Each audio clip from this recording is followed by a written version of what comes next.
Salam dan bahagia.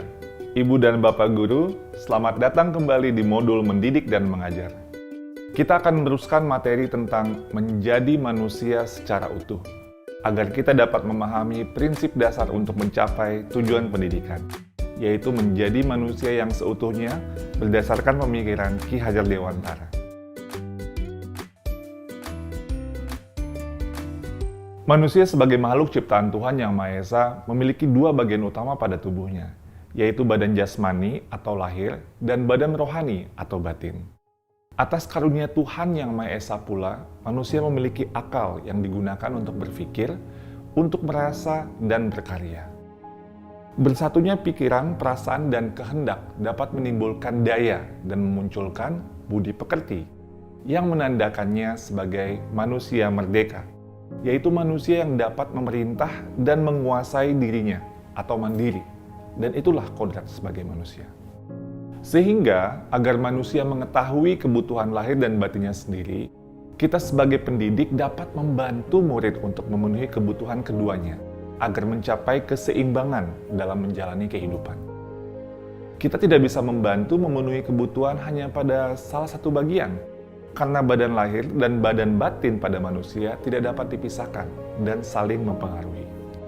Maka pendidikan atau tuntunan seyogyanya mampu memberikan didikan lahir dan didikan batin kepada para murid agar terpenuhi kebutuhan kehidupan dan penghidupannya.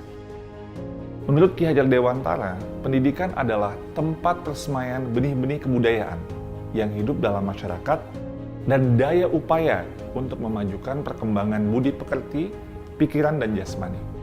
Ibu dan Bapak Guru, kebudayaan merupakan hasil budi manusia secara lahir dan batin yang didapat dari perjuangan terhadap dua pengaruh kuat, yaitu alam dan zaman. Pengembangan budi pekerti berupa olah pikiran atau olah cipta, olah rasa atau menghaluskan perasaan atau karakter, olah karsa atau menguatkan kemauan, dan olahraga atau menyehatkan jasmani adalah sebuah bentuk pendidikan yang holistik yang akan menuntun bagaimana murid dapat tumbuh kembang secara baik.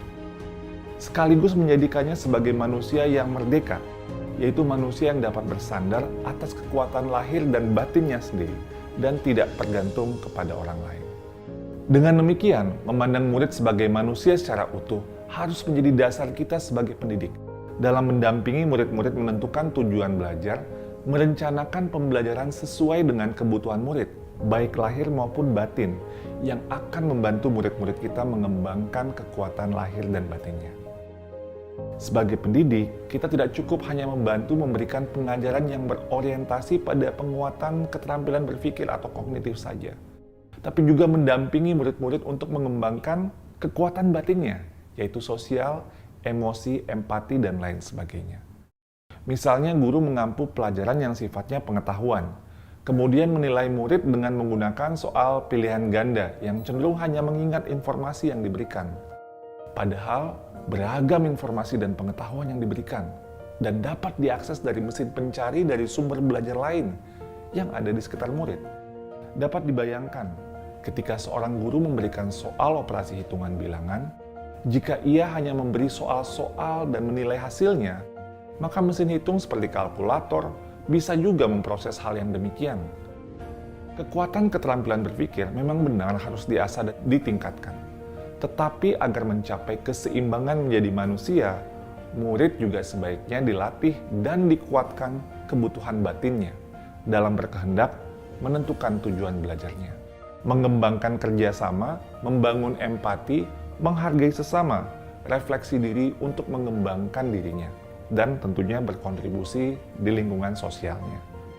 Sehingga pembelajaran yang direncanakan sesuai dengan kebutuhan murid dan ditujukan untuk memajukan perkembangan budi pekerti akan membantunya menjadi manusia-manusia yang merdeka.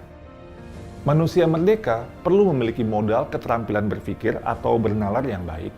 Keterampilan berpikir atau bernalar membutuhkan proses sepanjang hayat. Proses mengasah nalar atau keterampilan berpikir murid menurut Benjamin Bloom dan Anderson yang juga disebut level kognitif, yaitu mengingat, memahami, mengaplikasikan, menganalisis, mengevaluasi dan mencipta sesuatu dapat difasilitasi dalam proses pembelajaran di semua jenjang pendidikan, mulai dari PAUD, dasar, menengah, dan tinggi.